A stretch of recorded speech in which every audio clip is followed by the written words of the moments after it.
যাত্রা ইউনিয়নের সাবেক চেয়ারম্যান আজকে এই বিক্ষোভ সমাবেশে সভাপতিত্ব করবেন এবিএম মখলিসুর রহমান। এবিএম মখলিসুর রহমান।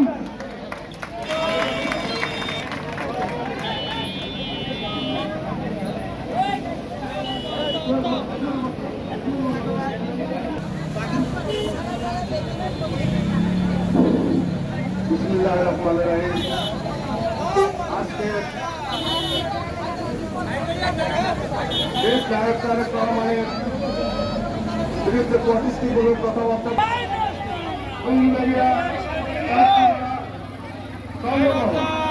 ইউনিয়নের নেতাকর্মীরা আজকের আমরা অতি লিপ্ত অবস্থায় আমাদেরকে যারা জানাইতেছে আজকের বিগত 16 বছর আমরা আন্দোলন সংগ্রাম করে আজকে অবস্থান আমরা লক্ষ্য করতেছি।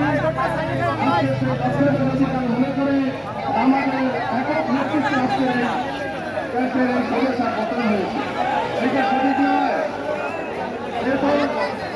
1952 সাল থেকে আপনারা 1952 সাল 71 গণ-অভ্যুত্থান এই যা কিছু হয়েছে সাহেবের সরকার কথাই করেছে, এদেশের ছাত্র জনগণাই করেছে।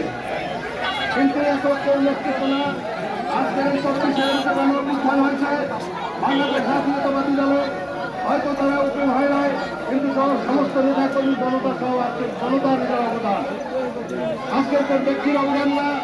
বাংলাদেশ জাতীয়তাবাদী দলের নেতাকে যিনি জাতীয় নেতা হিসাবে আমরা পরিচিত মনে করতেছি, তাকে যদি প্রতিষ্ঠানের কথা বলতেছে, আপনারা সেই বিগত দিনে যেভাবে শক্ত অবস্থানে ছিলেন মনে করছেন যে আমাদের দেশ নায়ক তারেক রহমান একটা কথা বলেছেন, দেশে যখন 24 5 তারিখ গেছেন, 5 তারিখে তিনি বলেছেন যে আমাদের কঠিন সংগ্রাম থেকে কঠিন সংগ্রাম আসতে হবে।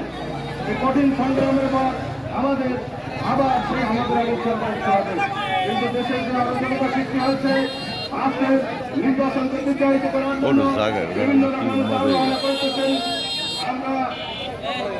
আমরা সবাই সজাগ থাকবো এবং দলের জন্য আমাদের কিছু কাজ আছে, এমন কোনো কাজ আমরা করবো না আমাদের দলের বদলাম সৃষ্টি হয়। দলের সাধারণ মানুষ, দলের সাধারণ ভোটার, এদেশি মানুষ, এদেশের জনগণ যাতে বিক্ষিপ্ত হয়ে না যায়, আমাদের উপরে মুখ ফিরিয়ে না নেয়, এজন্য আপনারা সবসময় থাকবেন। দলের মধ্যে কোনো রকমের বিচ্ছিন্ন করবেন না, এই আশাবাদ ব্যক্ত আমি আমার সংক্ষিপ্ত